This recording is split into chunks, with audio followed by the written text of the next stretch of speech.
Ok, bueno, buenos días a todos, esperamos que se encuentren muy bien. Queremos darles la bienvenida a todos los asistentes a un nuevo webinar organizado por el IPC en colaboración con Segarra Aguilar y Abogados llamado Implementación de un sistema de protección de datos personales, principales retos, errores frecuentes y nuevas tecnologías. Para desarrollar este tema, el día de hoy nos acompaña Alejandra Corrales. Ella es abogada asociada en Segarra Aguilar y Abogados, forma parte del área de compliance y protección de datos personales. Es docente titular de la Universidad Católica San Pablo de Arequipa y ha participado en la implementación de sistemas de protección de datos personales en empresas públicas y privadas. Posee además una maestría en Derecho de la Empresa por la Pontificia Universidad Católica del Perú. Le estará acompañando Renato Lozada Herrera. Él es abogado asociado en Segarra Aguilar y Abogados. Es jefe del área de compliance, protección de datos personales y protección al consumidor.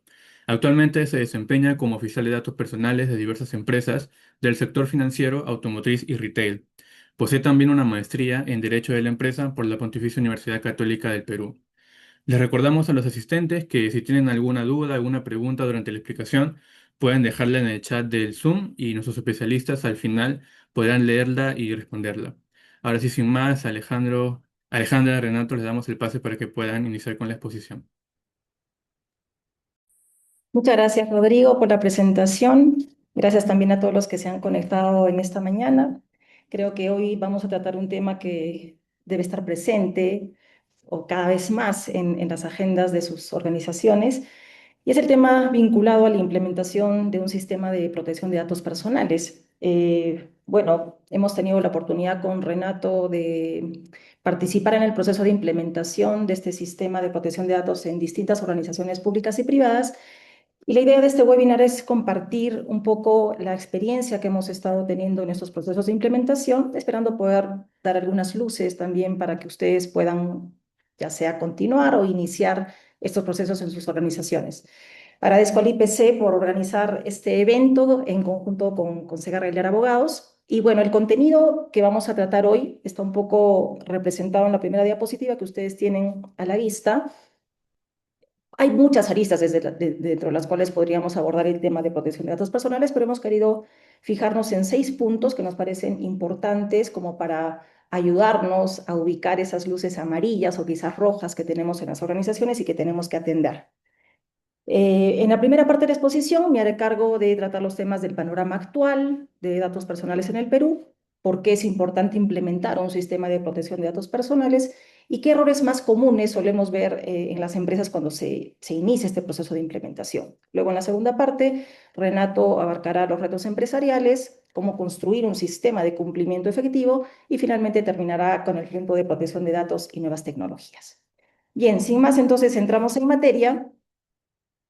Hace 11 años se publicó ya la Ley de Protección de Datos Personales en el Perú, la Ley 29.733. Este mes de julio cumple 15 años esta ley y sabemos todos que actualmente está vigente un segundo reglamento desde marzo del año pasado que regula también la materia de datos personales en el Perú, el Decreto Supremo 016-2024 YUS.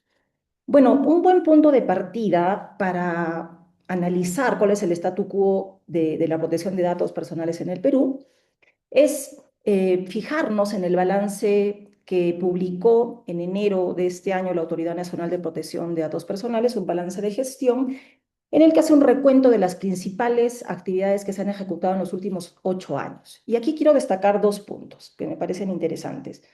El primero es el relacionado a las fiscalizaciones. Es clarísimo en el esquema que ustedes están viendo la línea ascendente de cómo han ido incrementando el número de fiscalizaciones a lo largo de los años. Sin embargo, quiero destacar que entre el 2024 y el 2025 el número de fiscalizaciones tuvo un incremento de 67,4%. Y un segundo punto que también resulta importante destacar es el de las denuncias. Según este balance de gestión, vemos también esta línea ascendente, pero nuevamente, fijémonos en el tramo de 2024 a 2025 y podemos fijarnos que el incremento de denuncias fue de 250%. ¿Esto qué nos revela? Bueno, ya estamos en una etapa, digamos, inicial o de bajo perfil, ¿no? En cuanto a las fiscalizaciones y las denuncias, sino que podemos ver que el incremento del intercambio digital, la toma de conciencia cada vez mayor de los titulares de datos personales en cuanto a cuál debe ser el tratamiento y el cuidado que hay que tener con sus datos, y también la presencia de una autoridad nacional que está cada vez más pendiente de realizar fiscalizaciones, etcétera, nos hablan ya que el cumplimiento en protección de datos personales no es solamente una obligación que nos va a evitar multas millonarias, ¿no? O a la que le debemos hacer un poquito de caso para que estemos alineados y no suframos alguna multa. No solamente eso, sino que también tenemos que tener en cuenta que hoy en día la protección de datos personales es para nuestras organizaciones una herramienta clave para construir una relación de confianza sólida con todos nuestros clientes. Una confianza que obviamente surge y se cimienta en un actuar ético de las organizaciones que van a buscar actuar cada vez más con diligencia, con normativas de seguridad para velar por la protección de los datos, pero hoy en día ya no es un tema que puede pasar desapercibido en las agendas de nuestras empresas. Hoy en día también podemos decir que las empresas ya no son evaluadas solamente por los productos o servicios que ofrecen, sino también por la manera en la que gestionan la información de las personas. Bien, dentro de este panorama también podemos mencionar que las empresas hoy están expuestas a un mayor número de riesgos. ¿Cuáles son? Bueno, hay muchos, pero podemos mencionar, por ejemplo, el tratamiento de datos masivos, el uso de la biometría para distintos procesos dentro de la organización, ya sea para controlar y registrar la asistencia de los trabajadores a través de la huella digital o el registro del iris también para acceso a zonas restringidas o también el reconocimiento facial, que está siendo usado últimamente mucho por las entidades financieras, por las entidades de seguros, por las líneas aéreas, ¿no? A fin de verificar la identidad de las personas, de los usuarios. Bueno, en fin, la geolocalización, los ecosistemas digitales, ¿no? Hoy en día, en estos ecosistemas, pues una diversidad de entidades participan, se conectan, colaboran y evolucionan conjuntamente. Entonces, los servicios en la nube también, ¿no? Cada vez más las empresas están entendiendo que no necesariamente tienen que tener su información almacenada en servidores propios, sino que acuden a otras empresas que son data centers certificados para tener esta mayor seguridad en la información crítica de la empresa. Todos estos elementos lo que hacen es que incrementan la exposición de la empresa a la exposición a riesgos, ¿no? Hay muchas más posibilidades de incidentes de seguridad, hay tratamientos personales que podrían no estar autorizados y todo esto trae también riesgos reputacionales para la empresa. Y finalmente, dentro de este panorama actual, podemos mencionar también que hoy en día existen nuevas tendencias para las organizaciones. Hay una digitalización acelerada. Las empresas están enfrentando un entorno competitivo que está en constante cambio y eso hace que adopten nuevas tecnologías, no solo para optimizar procesos, sino también para ofrecer experiencias mucho más personalizadas a sus clientes. Entonces, el trabajo remoto híbrido también abre una brecha de seguridad para las empresas porque la descentralización de la información que se maneja con este trabajo híbrido hace que también hay una mayor exposición a ciberataques, por ejemplo, porque ya no se cuenta en esos personal computers que manejan los trabajadores, pues esas VPNs que son necesarias, digamos, para asegurar la información o el cifrado de datos. Entonces, ahí también se generan brechas de seguridad.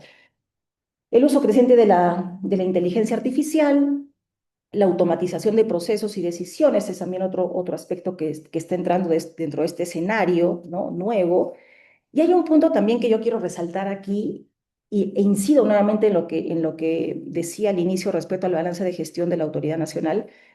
Hay cada vez una mayor conciencia ciudadana de cuál debe ser el tratamiento de los datos personales y cuándo hay una infracción al tratamiento de esos datos personales. Por lo tanto, esta mayor conciencia hace que la ciudadanía esté más alerta, ¿no? A la manera en la que se están utilizando sus datos y también están mucho más al día, digamos, con las infracciones que cometen las organizaciones, ¿no?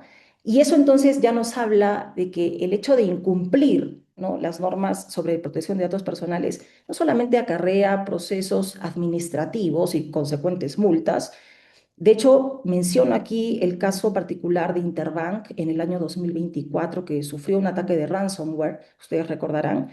Y obviamente la Autoridad Nacional de Protección de Datos Personales abrió procesos para investigar, y también el Indecopi. Pero si nos hacemos la pregunta, ¿y qué consecuencias adicionales tuvo este ataque de ransomware a Interbank? Bueno, yo resalto que una de las principales consecuencias fue la pérdida de confianza reputacional.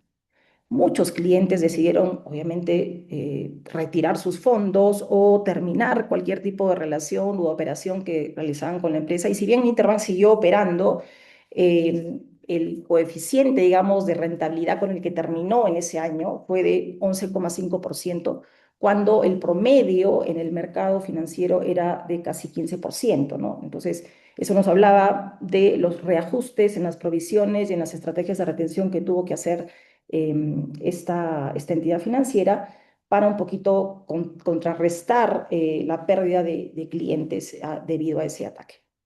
Y bueno, la pregunta es entonces si nosotros como organizaciones estaríamos preparados para no solo una fiscalización administrativa de parte de la autoridad o del Indecopi, sino también si es que podríamos enfrentar una crisis de confianza reputacional derivada de un incidente de seguridad como el que tuvo Interbank. Bien, un segundo punto que quisiera comentarles es el referido a cuál es la importancia o qué beneficio nos trae, ¿no? Muchas veces hablamos con clientes y dicen, bueno, ¿qué voy a ganar yo implementando un sistema de protección de datos personales en mi empresa, ¿no? Y acá quisiera hablar de tres niveles. Creo que es importante entender que para construir una cultura de confianza, de privacidad, es necesario partir del cumplimiento normativo, ¿no? Ya las normas nos fijan estándares mínimos que debemos cumplir, nos fijan puntos de partida, ¿no? ¿Por qué es importante o qué beneficios nos trae entonces como empresa implementar un sistema de protección de datos personales? Bueno, cuando hacemos este proceso de implementación, lo que podemos hacer es, o lo que nos va a permitir es identificar qué datos se encuentran en la empresa, qué datos personales manejamos como organización, qué tratamiento les damos a estos datos, cómo los almacenamos, si los compartimos dentro de la organización, fuera de la organización, quiénes tienen acceso dentro de la organización a esa información. Nos permite también definir responsabilidades, documentar procedimientos. Entonces, todos estos aspectos le permiten a la organización que demuestre diligencia en la protección de datos personales, ¿no?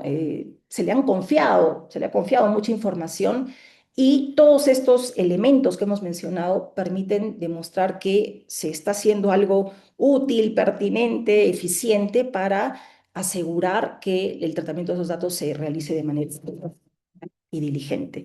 Hay un principio que fue establecido en el reglamento de la Ley de Protección de Datos Personales, que es el principio de responsabilidad proactiva, ¿no? También llamado accountability. Este principio, pues, nos habla justamente en la arena de la protección de datos personales de el modo en el que una organización debe cumplir en la práctica las regulaciones sobre la materia y bueno, entonces ya no es solamente necesario no incumplir, ¿no? Sino que hay que mostrar esa diligencia, ese constante esfuerzo por llevar la protección de datos personales a un nivel superior.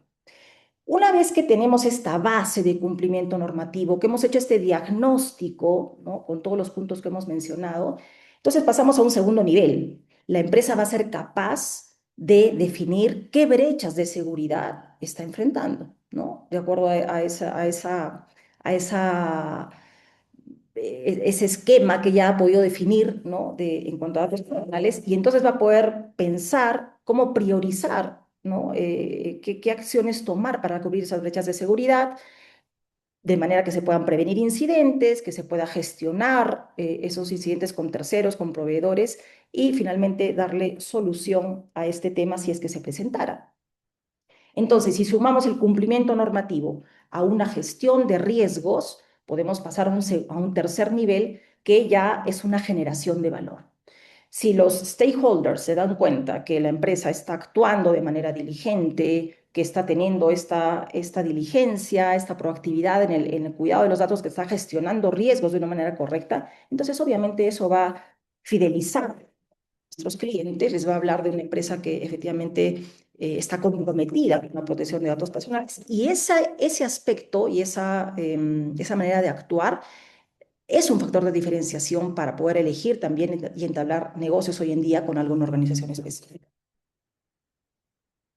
Y finalmente, quisiera mencionarles 5 de los errores más comunes que hemos podido identificar en el proceso de implementación de datos personales. El primero es que se cree que la protección de datos es solamente responsabilidad del área legal o del área de tecnología e información. Y eso es incorrecto, porque el sistema de protección de datos personales únicamente va a ser útil, únicamente va a ser eficiente si todas las áreas de la empresa están comprometidas y pueden identificar cuál es el rol que les toca dentro de esa protección de datos personales. El área comercial puede estar haciendo un trabajo excelente, ¿no? En cuanto a recopilar los datos, usar las cláusulas necesarias para solicitar el consentimiento de los clientes o para informarles sobre el tratamiento de los datos personales, pero si es que no se extiende esta responsabilidad en todas las áreas, podría pasar que luego marketing le envía publicidad a uno de los clientes sin tener el consentimiento para ello y ahí la empresa incurre en una infracción. Entonces, todas las áreas están comprometidas. El segundo error es creer que ya una vez que contamos con política de privacidad diseñada, hemos contratado un estudio, nos ha hecho nuestro manual de derechos ARCO, nuestro documento de seguridad, incluso nuestro código de conducta, nos ha diseñado las cláusulas necesarias que tenemos que utilizar con clientes, proveedores, etcétera. Ya podemos poner check y podemos decir que hemos cumplido con la normatividad en protección de datos. Pero esto tampoco es cierto, ¿no? Porque no tener un sistema que esté en constante ajuste, en constante proceso de mejora, no permite que el sistema avance, ¿no? Se va a quedar simplemente en papel, ¿no? En teoría, pero no va a ser puesto en práctica.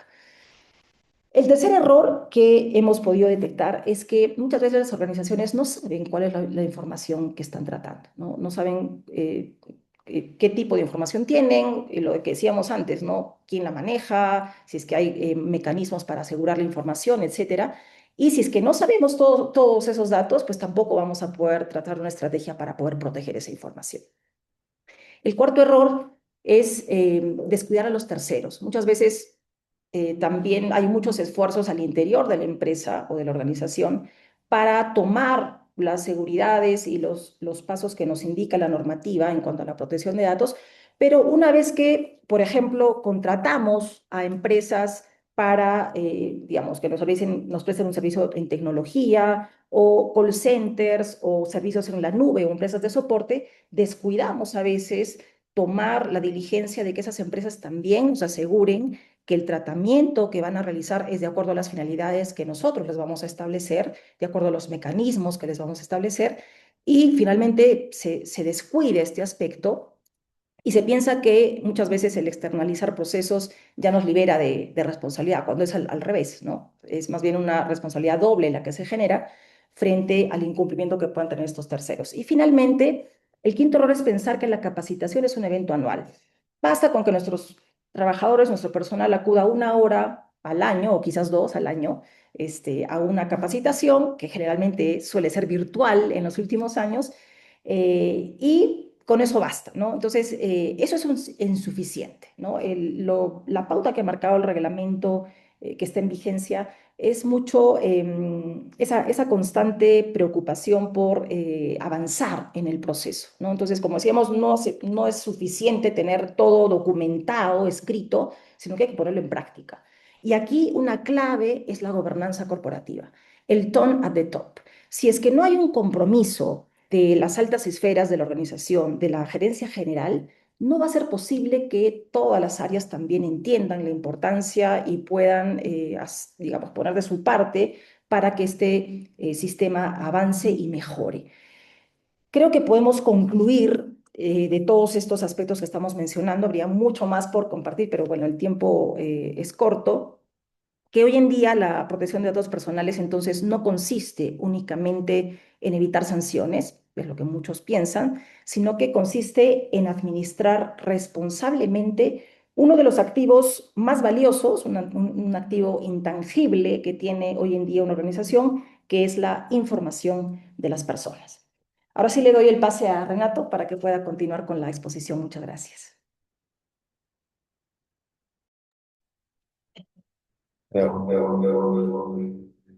Gracias, Alejandra, por el tiempo.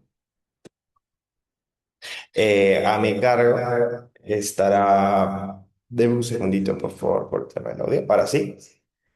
Será analizar, digamos, dentro de todo el contexto que Alejandra ha ido comentando, hacer especial énfasis cómo es que dentro de las implementaciones, y hay en un tema un poco más práctico, dentro de las distintas áreas de las empresas, porque claro, como hemos visto, la implementación de un sistema de protección de datos o un sistema de cumplimiento relativo a la protección de datos, tiene aspectos esenciales que deben verificarse en cada una de las áreas de la empresa de manera transversal. ¿Sí? Y a partir de eso, bueno, podremos analizar cómo es que el sistema de cumplimiento puede llegar a ser más efectivo y cómo es que las nuevas tecnologías, hoy en día cada vez más presentes en casi todos los procesos de una empresa, comerciales, productivos y humanos, inciden en ella directamente.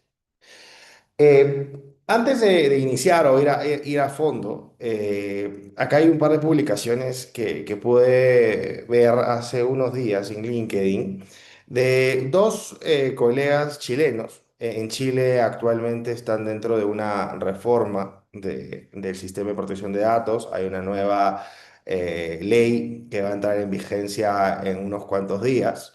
Y claro, ambos desde su perspectiva hacían referencia a cómo es que actualmente las empresas, independientemente de haber tenido un plazo, o de que actualmente lo siguen teniendo, un plazo de adecuación de esta nueva ley de protección de datos, siguen teniendo determinados defectos en la estructura de canales muy comunes como los de e-commerce, comercio digital, o canales o aspectos de carácter laboral, ¿no?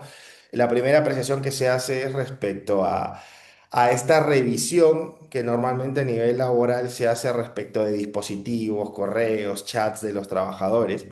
Que claro, durante muchos años se pudo entender, independientemente del desarrollo laboral o jurisprudencial que pudo existir, que había cierta facilidad de acceso a esta información. Ahora no. Ahora, en el caso chileno, por ejemplo, ahí se hace la advertencia de hay que ser mucho más específicos y mucho más cuidadosos. ¿Qué información vamos a verificar? ¿Cuál es la información que nosotros vamos a manejar o vamos a tratar para un procedimiento disciplinario, un procedimiento de sanción?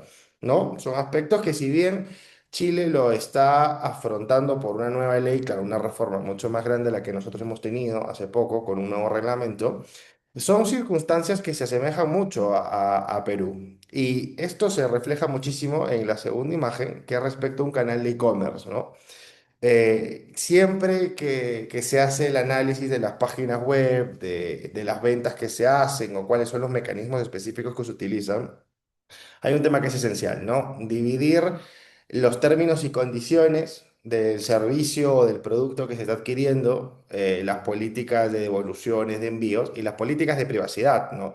Son tres aspectos que independientemente, o el envío o la autorización para el envío de información publicitaria, son puntos que independientemente que sean legítimos exigir para la empresa, no pueden estar mezclados, ¿sí? Entonces tiene que haber una diferenciación clara de por qué lo hacemos, ¿no? En este caso, el ejemplo que se ponía en la publicación era claro, que al momento de hacer un pago con la tarjeta, para procesarlo o para aceptar o por continuar con la compra, tenía que aceptar política de privacidad, términos y condiciones y tratamiento de datos personales que probablemente esté destinado a fines publicitarios, ¿sí? Entonces, vemos que esto es transversal no solamente a Perú, sino a toda la región que con el último tiempo, a diferencia de Europa, estamos intentando adecuar nuestra legislación a estos puntos, pero que sigue presentando desafíos.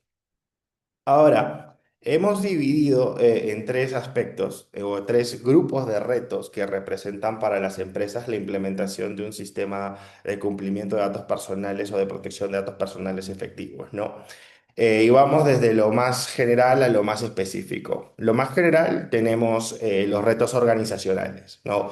¿Cómo es que la organización puede, por su propia estructura, entorpecer una implementación?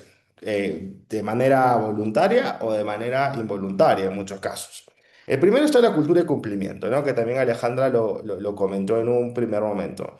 ¿Por qué implementamos un sistema de cumplimiento de protección de datos? Para cumplir simplemente con la norma, evitar sanciones que son de repente un poco cuantiosas, o porque de verdad me interesa proteger los activos de la empresa, que es la información de mis clientes, de mis trabajadores, de mis proveedores. Ese enfoque, desde ese punto de partida, pues podemos establecer cuándo vamos a tener éxito en una implementación y cuándo de repente va a ser un poco más costosa a nivel de esfuerzos concientizar a la propia organización. Un segundo punto es la conciencia organizacional en la toma de decisiones. Es decir, ha habido empresas a las cuales hemos podido asesorar, lo cual no nos genera bastante satisfacción, que en un determinado punto al momento de establecer sorteos, de identificar nuevos términos y condiciones, publicar imágenes, ya tienen insertado el chip de, ok, tengo que consultarlo con con el experto, con el asesor, con el externo, que me diga si es que estoy en algún momento utilizando información desproporcional o estoy utilizando información que no debería para fines no autorizados, cuándo tengo que informar, cuándo tengo que pedir el consentimiento. Entonces, eso demuestra una conciencia dentro de la organización. Ahora, por otro lado, tenemos problemas un poco más serios. Compra de bases de datos. Creo que durante muchos años y muchas empresas, sobre todo aquellas que tienen una mayor trayectoria en el mercado, era completamente normal, ok, quiero entrar a una nueva zona geográfica con mis productos, ¿no? Necesito una base de clientes de la ciudad de Lima, de la ciudad de Arequipa, de la ciudad de Tacna. Bueno, compremos, veamos quién nos la puede proporcionar, o entre empresas del mismo grupo corporativo, pues compartámosla y veamos de qué manera podemos alcanzar una mayor cantidad de clientes. Esa percepción hoy en día debería estar erradicada, ¿no? Si no hay consentimiento, no hay autorización, pues no podemos comprar bases de datos. De hecho, desde hace no mucho tiempo, desde enero, si no me equivoco, y es un delito, ¿sí? Entonces podemos ya incluso incurrir no solamente en una sanción administrativa, sino también en una sanción de carácter penal. Y así también tenemos otro tipo de servicios, ¿no? Creo que en el ámbito de recursos humanos es muy frecuente querer filtrar a tus candidatos, por lo cual contratas empresas terceras que se encargan de la revisión de antecedentes penales, de revisar información de repente que no es de acceso público y no se la pedimos directamente a los trabajadores o al postulante. Entonces, son procesos que en un momento estaban bastante normalizados y de hecho con los que nos encontramos en el día a día, que debemos ir manejando. Y también es parte de nuestra responsabilidad establecer las medidas necesarias para garantizar la finalidad para la cual estos procedimientos se establecieron, ¿no? Hay empresas que me dicen, no, yo por sistemas anticorrupción, sistemas de lavado de activos, tengo que tener claro los antecedentes de mi trabajador. Entonces yo no me puedes limitar esto. Bueno, hay otras formas, ¿no? Hay declaraciones juradas, hay la posibilidad de solicitarlo directamente al trabajador, no necesariamente contratar un tercero que nos proporcione estos datos y así alternativas que se pueden acoplar a la necesidad de cada empresa. Y por último, está la actualización de procedimientos, ¿no? Muchas empresas, al momento de realizar una implementación, nosotros les decimos, ok, estos son los formatos informativos, estos son los formatos de consentimiento, hay que incluir estas cláusulas en este contrato, hay que incluir esta señalética en tal lugar, y nos dicen, ok, pero yo no voy a modificar mi procedimiento. Entonces le digo, a ver, ¿cómo es que yo a un nuevo asesor comercial, porque claro, hoy en día lo implementé, todos lo tienen claro, pero la persona que ingrese el día de mañana y lea el procedimiento de venta o el otorgamiento de un crédito, vamos a poner un ejemplo, claro, no va a tener claro que tiene como parte de su proceso informar al cliente sobre el uso de sus datos. Entonces la ficha o el documento o el formulario va a desaparecer con el paso del tiempo, si es que no está incluido en el procedimiento. Entonces, claro, dependiendo de la rigurosidad de cada empresa, es ideal que no solamente queden en documentos, sino que también se inserten en los procedimientos de la empresa para hacerlo mucho más efectivos. Y acá, por ejemplo, tenemos dos temas ya reales, completamente prácticos, de cómo es que de repente ciertas conductas por parte de las empresas o políticas o formas de ver la realidad han generado sanciones. La primera es la obstrucción a las fiscalizaciones.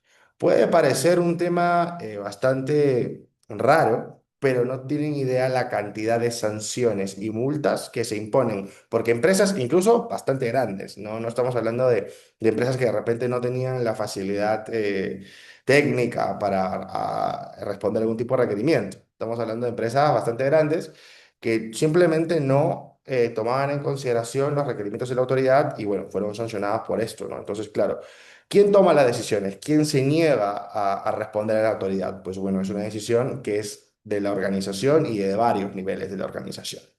Y también podemos ver aspectos de cómo se usan los datos, ¿no? Ahí, ya, digamos, yendo a un tema mucho más práctico, de repente del área comercial, un ciudadano, acá en la noticia lo que indica es que participó en un sorteo y después fue citado a un local para solicitar información personal y financiera, me imagino para otorgarle un crédito. Entonces estamos hablando de datos que son utilizados para todo.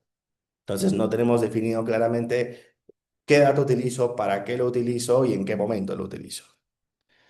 Otro de los puntos más importantes, y yendo a un tema más específico, son los retos para las áreas comerciales y de marketing, que creo que son las principales afectadas siempre en todo momento con cada nuevo criterio, con cada nueva regulación en materia de protección de datos.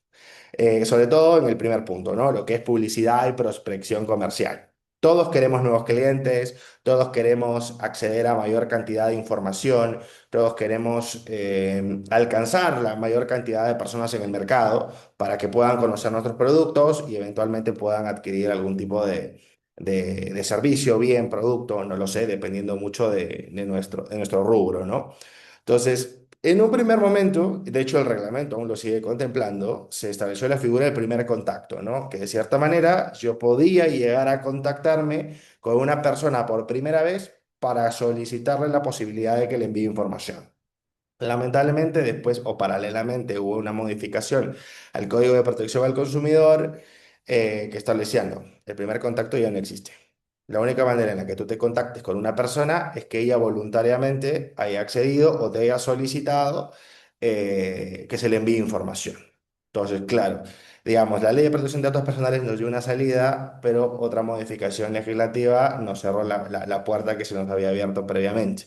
Entonces, claro, ¿cómo manejarlo ahí? Pues bueno, tendremos que establecer y tenemos que ver en cada empresa en concreto de qué manera podemos adaptarnos para poder seguir teniendo este servicio o estas actividades publicitarias o de prospección comercial y que no nos generen ningún tipo de daño, por decirlo de alguna manera, respecto a nuestras actividades normales. Y también acá dentro de este ámbito podemos incluir qué datos le pedimos a los clientes, ¿no? En un momento, en una de las primeras implementaciones que hicimos ya hace casi 10 años, 8 años aproximadamente, eh, en el área comercial de una empresa nos comentaron directamente, yo le pido toda esta información a los clientes porque cuando mayor información, mejor para mí. ¿Qué información había? Género, orientación sexual, orientación religiosa, una cantidad de información que es realmente desproporcional, ¿no? Entonces, ahí sí tenemos que ser mucho más específicos, ¿no? ¿Qué necesitamos realmente? Si yo quiero enviar publicidad masiva, me interesan este tipo de datos, no necesariamente, bastará un correo, teléfono, contacto, de repente si soy una empresa que tiene líneas para hombres, para mujeres, podré pedir el género o algún tipo de aspecto relacionado a este punto que me permita dirigir o focalizar la publicidad, ¿no? De repente algún tipo de gusto en particular, pero claro, hay información que va a estar completamente fuera de este supuesto, ¿no? De la mano va el consentimiento para campañas publicitarias, ¿no? ¿A quién le envío información? Yo tengo una base de datos desde el 2014, pero no puedo determinar si es que tengo la autorización o no tengo la autorización. ¿Puedo seguir enviando? ¿Dejo de enviar? Bueno, estas preguntas se siguen presentando y hay que encontrar la manera de tampoco decirle a la empresa, mira, sabes que desde hoy día hasta el 2014 borras toda la información. Hay que ver y hay que analizar también legalmente, obviamente, cuáles son las posibilidades, salidas que se pueden tener. Y por último, está el uso de cookies a nivel de e-commerce, ¿no? Que estos pequeños datos que se instalan al momento de navegar en cualquier página cada vez son más variados, cada vez recopilan mayor información, pero en muchos casos no se tiene control de ellos. No sabemos cuáles son ni qué datos recopilan. Entonces, al momento de sufrir una fiscalización por parte de la autoridad, a través de un software específico se identifica qué cookies se descargan y si nosotros no lo informamos, no tenemos nuestro variante informativo denegando o aceptando cookies como nos aparecen creo que ya hoy en día en todas las páginas web, podríamos también estar expuestos, ¿no? ¿Y cómo es que esto se puede materializar, digamos, en un tema práctico, ¿no? Acá hay dos noticias, obviamente, de España. No de nuestra región. De hecho, ya se han dado algunos casos en nuestra región, pero es bastante interesante, ¿no? Una universidad es sancionada con 20.000 euros por exigir a un alumno su DNI completo para expedir un título de máster. Yo creo que la primera vez que se lo comenté a un par de universidades, cuando leí esta noticia, me dijeron, ¿cómo es posible que yo pueda validar o emitir un título sin, sin tener el DNI o validar la identidad del alumno, ¿no? Ellos no lo entendían. De hecho, yo tampoco. Yo tampoco lo entendía. Pero ¿cuál fue digamos, dentro ya intentando entender cuál es el criterio? Y de hecho se ha presentado en muchísimas otras empresas, ¿no? Empresas de entrega de encomiendas, por ejemplo. Nosotros vamos y presentamos el DNI para validar nuestra identidad. Eso sí fue aquí en Perú, hubo una fiscalización a una de estas empresas, y claro, cuando se entregó el DNI, el problema es que le sacaban copia. Y en el DNI tenemos muchísimo más datos que nuestros nombres y nuestros apellidos. De hecho, con un DNI en algún momento se podían abrir billeteras digitales, como ya Peplín, a nombre de una determinada persona. Entonces, claro, y yo creo que va por ese lado, ¿no? Entonces, incluso cuando recopilemos datos que normalmente son como el DNI, como normalmente lo hacemos, contiene información que puede llevar a ser desproporcional, ¿no? El ubigeo, domicilio, huella digital, no lo sé, distintos otros aspectos, ¿no? Entonces hay que tener cuidado también eso pasándolo o llevándolo a otras realidades que nos puede generar contingencias. Y otro caso, bueno, dice multa de 40.000 euros por felicitar a un cliente en su cumpleaños. Si bien la multa no se ha puesto, se ha denunciado la ley bueno, la regulación europea y española de protección de datos pone esta multa como tope, pero no es que exista a la fecha, pero sí se han sancionado empresas con multas menores, porque claro, muchas empresas por experiencia al cliente o por satisfacción al cliente envían mensajes por cumpleaños, ¿no? Claro, ¿estamos autorizados para eso? No. Y de hecho, hoy en día ha crecido la cantidad de personas que no les gusta su cumpleaños. Personas, claro, trabajadores. Esto se va también al tema laboral, ¿no? Yo a los trabajadores los saludo con su foto el día de su cumpleaños y se lo envío a toda la organización. Claro, hay que ver, tengo su autorización, está de acuerdo, puedo usar su imagen para fines que no sean laborales. Entonces, hay que plantearnos todas estas cosas siempre al momento de manejar información. Y ya para ir cerrando, tenemos dos puntos importantes, ¿no? A nivel de gestión humana, ¿qué aspectos podemos tener contingencias? Manejo de legajos y datos sensibles. ¿Qué información manejo? ¿Quién puede acceder a los exámenes ocupacionales? ¿Quién puede acceder a los permisos médicos de los trabajadores? ¿Tengo un sistema que me permita proteger esta información? Videovigilancia y fiscalización laboral. ¿A quién le entrego las fiscalizaciones? ¿Puedo visitar en los domicilios, dejando de lado la ley laboral? Puedo visitar en el domicilio, puedo transferir la información a un tercero para que haga visitas domiciliarias y pueda verificar determinados aspectos. Garantizo que mis trabajadores puedan ejercer derechos ARCO. Todo este tipo de consultas, de preguntas, representan, sí, para la área de recursos humanos o de gestión humana, modificar su estructura. Uso datos biométricos y geolocalización. El tema de los marcadores con huella. Cada vez, bueno, ya en Europa es considerado una práctica que debe ser erradicada por desproporcional, siempre y cuando hay otros medios para poder marcar asistencia. Claro, me dirán, bueno, entonces si eso es el photocheck, yo me presto el photocheck de todos y lo marco. Bueno, no se ponen en esa circunstancia, pero el uso de la biometría ya puede resultar contingente. Acá tenemos claro ejemplo, ¿no? No se puede contratar terceros para obtener datos de postulantes, que era lo que les comentaba hace un rato. Y en la segunda imagen es ilustrativa respecto a los beneficios laborales, ¿no? Creo que todas las empresas celebran convenios con distintas empresas para otorgar beneficios y comparten información. Se lo hemos comentado a los trabajadores, les hemos pedido autorización, son aspectos que también tenemos que tener en consideración. Y por último, como los retos, tenemos el tema de gestión de derechos ARCO, ciberseguridad y auditorías para las áreas de compliance y TI, ¿no? Gestiono adecuadamente las solicitudes de derechos ARCO, acceso a información, eliminación de información, clientes que ya no quieren recibir publicidad. En temas de ciberseguridad, ¿a qué países transfiero información? ¿Son países seguros? ¿Garantizan cierta integridad de la información? información, la disponibilidad de la información. Hay auditorías que me permiten identificar si es que efectivamente tengo los candados necesarios dentro de cada sistema de la empresa para proteger información. Todas son consultas que van y recaen en estas áreas, ¿no? Entonces, ¿cómo yo tengo un cumplimiento, cómo tengo un sistema de cumplimiento efectivo? Bajo tres criterios. Primero, tengo que hacer un diagnóstico inicial, como comentó Alejandra, ¿no? Ver en qué grado estoy. ¿Estoy cumpliendo o no estoy cumpliendo? Y a diferencia de los demás sistemas de cumplimiento, en el tema de datos ha sido muy importante hacer un inventario y un ciclo de vida de esta información. Es decir, ¿por dónde pasa? Porque a veces pasa por toda la empresa con fines distintos y para distintas actividades.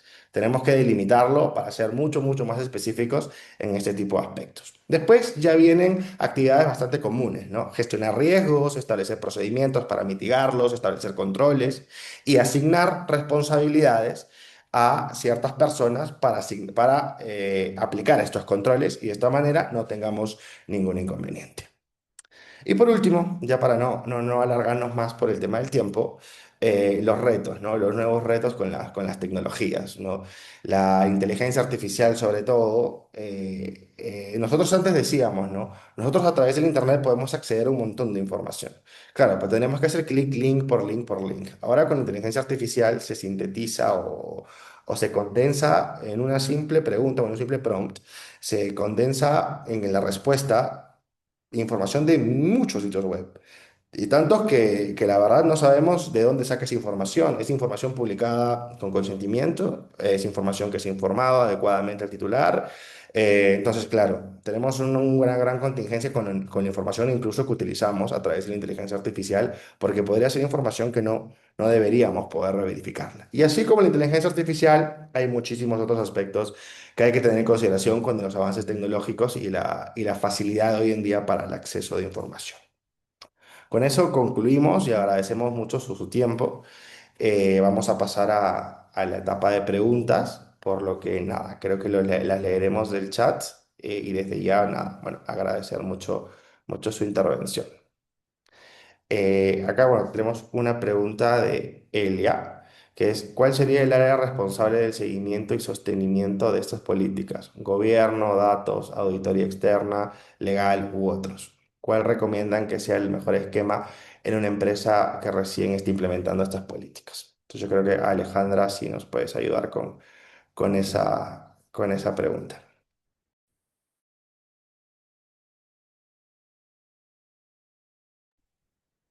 Muchas gracias, Celia, por tu pregunta. Bueno, en un momento mencionábamos en la exposición que al ser el sistema de protección de datos personales un tema transversal que involucra a todas las áreas, bueno, hay que partir de esto, ¿no? Las áreas tienen responsabilidad mayor o menor, ¿no? Pero tienen responsabilidad.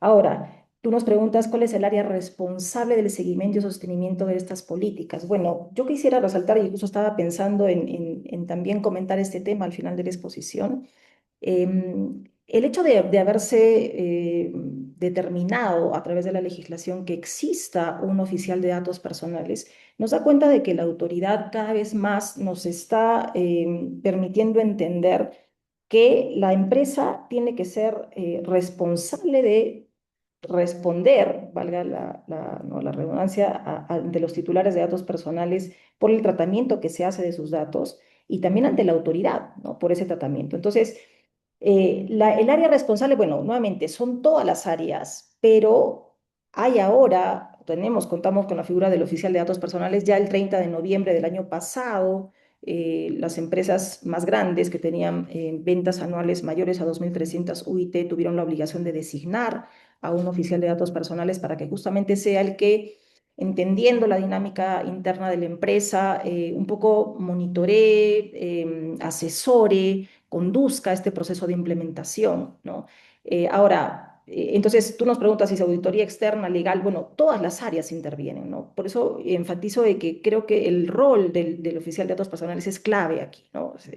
Muchas empresas han decidido contratar un oficial externo, porque la normativa, como muchos de ustedes saben, nos exige estándares altos en cuanto a la formación, la capacitación con la que cuenta este oficial, pero, digamos, los que están nombrados también al interior de las empresas tienen esta responsabilidad de hacer el diagnóstico, ver cómo está la empresa, ¿no? ¿Qué datos tenemos, cómo los manejamos, qué brechas de seguridad existen y empezar a ver, digamos, a determinar prioridades para ver cómo avanzar, ¿no? Tú me dices por dónde empieza, ¿no? ¿Cuál es el mejor esquema para que se realice esta implementación? Bueno, el diagnóstico es esencial.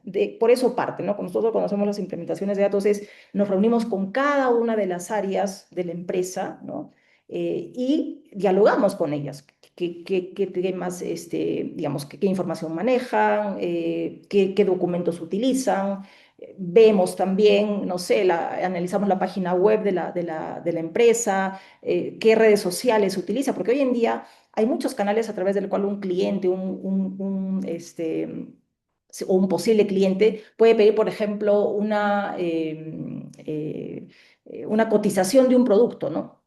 Puede mandar un correo electrónico, puede comunicarse a través del chatbot, puede escribir a través de las redes sociales, a través de LinkedIn, a través de TikTok, a través de Instagram, para pedir esa cotización. Entonces hay muchos canales, ¿no? Que se tienen que evaluar y ver si es que están cumpliendo con la normativa que tenemos actualmente en el Perú. Entonces hay que hacer un diagnóstico, ahí nuevamente ayuda el oficial, colaboran todas las áreas y obviamente hay que hacer luego un informe final en el que podamos decir, estos han sido los hallazgos, hay estas brechas de seguridad, tenemos que empezar por esto, ¿no? Entonces creo que por ahí va la respuesta. Gracias, Elia, por tu pregunta. Gracias, Alejandra. Bueno, tenemos otras preguntas más de Camila. ¿Se tiene antecedentes por qué en los últimos años han aumentado las denuncias y fiscalizaciones si la ley entró en vigencia en mayo de 2013? ¿Cuáles son los documentos exigidos durante una fiscalización? A ver, sí, sí hay una respuesta, vamos a decirlo, lógica, que va de la mano de dos aspectos. Un tema presupuestal. La autoridad, lamentablemente, con el paso del tiempo, si bien ha podido tener mayores recursos, desde el inicio no lo tenía. Y también un tema de falta de claridad normativa.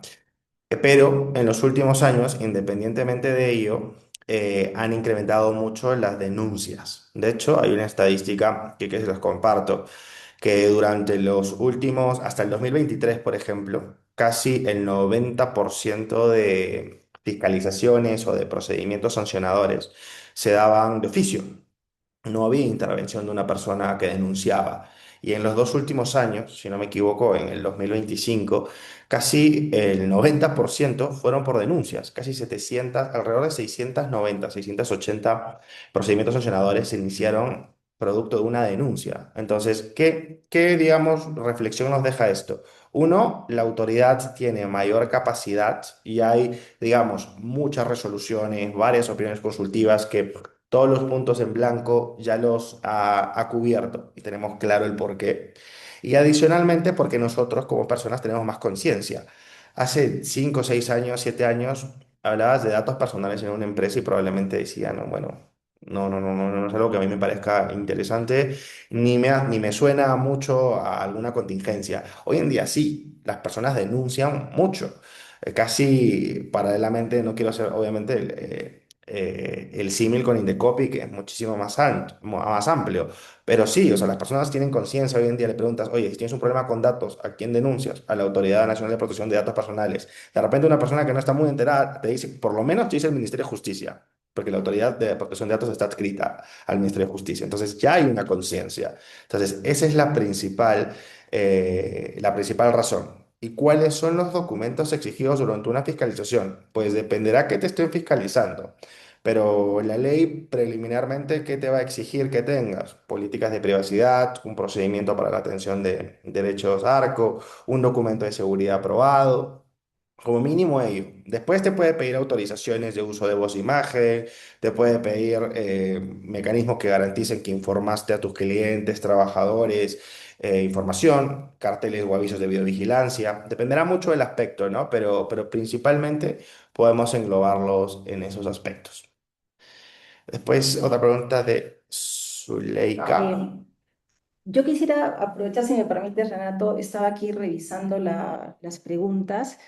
He tratado un poquito de juntar algunos aspectos que nos están consultando aquí. Bueno, Zuleika nos decía que qué pasa cuando los trabajadores han dado su autorización para el registro de asistencia biométrica, ¿Por qué sería desproporcional, ¿no? que se mantenga este registro? Bueno, efectivamente se les puede solicitar ese registro, ¿no? Para que marquen su asistencia, sus ingresos y salidas digamos, con la huella dactilar, pero lo que mantiene la autoridad es que esto es desproporcional, porque para que el trabajador ingrese, salga de la empresa, no necesariamente tiene que otorgarnos pues el dato de la huella dactilar, que es un dato sensible, ¿no? Entonces, por eso la autoridad nos dice, bueno, tú le puedes solicitar al trabajador su consentimiento, ¿no? Pero si es que el trabajador se opone a querer brindar su huella dactilar para realizar este registro, está en todo su derecho. Entonces, ¿cuál es la responsabilidad que tiene la empresa de implementar otros mecanismos distintos que no sean tan invasivos, digamos, para que el trabajador pueda ingresar y pueda registrar su asistencia a la empresa? Entonces, yo le tengo que habilitar, por ejemplo, que pueda ingresar también con su photocheck o que pueda ingresar firmando quizás un control físico, ¿no? Entonces, hay que tener cuidado, ¿no? Los trabajadores no están obligados a aceptar, digamos, un control biométrico para la asistencia a sus centros de trabajo. Y ligado a eso también, creo que era Ruth la que preguntaba qué pasa con los trabajadores bueno, en qué momento se les tiene que pedir, ¿no? La autorización a los trabajadores, o yo también añadiría en qué momento se les tiene que informar a los trabajadores de qué manera se van a tratar sus datos. Bueno, eso tiene que ser al momento de que se recopilan los datos, es decir, desde el inicio de la relación laboral tiene que haber una transparencia de la empresa, decirle, bueno, estoy recopilando todos estos datos, ¿no? Como trabajador, tú me los tienes que proporcionar, pero lo voy a usar para estas finalidades, ¿no? Entonces, el trabajador tiene que estar informado. Obviamente le tengo que decir también todo lo que contiene el artículo 18 de la Ley de Protección de Datos Personales, es decir, cuánto tiempo voy a almacenar tu información, de qué manera la voy a tratar, si la voy a transferir o no, a nivel nacional, a nivel internacional, etcétera, ¿no? Entonces, eso es desde el inicio de la relación laboral. Y también Renzo nos preguntaba respecto a los proveedores, ¿cuáles son las cláusulas de protección de datos y de confidencialidad que hay que firmar con nuestros trabajadores? Bueno, esto es sumamente importante, ¿no?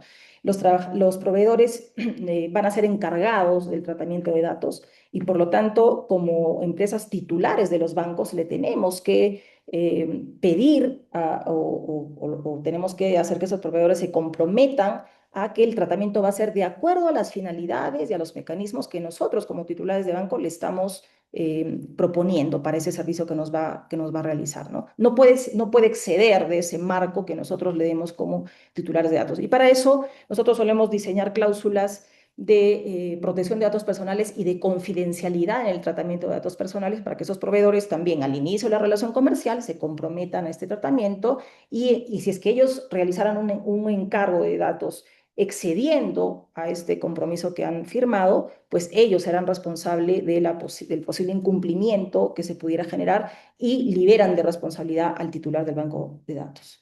No sé si, Renato, tú has podido revisar las otras preguntas. Sí, Alejandra. Gracias por las respuestas. A ver, hay bastantes preguntas. Vamos a intentar responderlas de manera genéricas.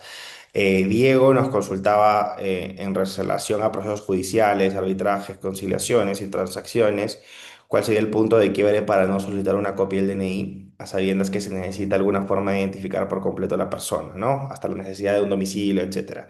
A ver, normalmente lo que se exige en estos momentos es todos estos procesos e incluso las transacciones judiciales, no estamos digamos, en las extrajudiciales, ya la información ha sido puesta en conocimiento de una autoridad y esta autoridad ha validado la información, por lo cual, digamos, toda la información contenida en los procesos puede darnos fe de que es real. No necesitamos ver, no lo sé, en una demanda cuál es el domicilio procesal de una persona y el domicilio físico y verificarlo con el DNI. No, pues lo está declarando en el proceso y eso nos sirve para mitigar cualquier inconveniente. Ahora, saliendo del tema judicial, obviamente la ley establece una excepción para no ser aplicada cuando hayan persecuciones de delito, etcétera. Entonces, en estos casos no deberíamos preocuparnos, pero una transacción extrajudicial, por ejemplo, claro, ahí bastará con la exhibición del DNI, consignar la información en la respectiva transacción, que se firme y pues ahí la firma es una voluntad expresa de que se está de acuerdo con la información.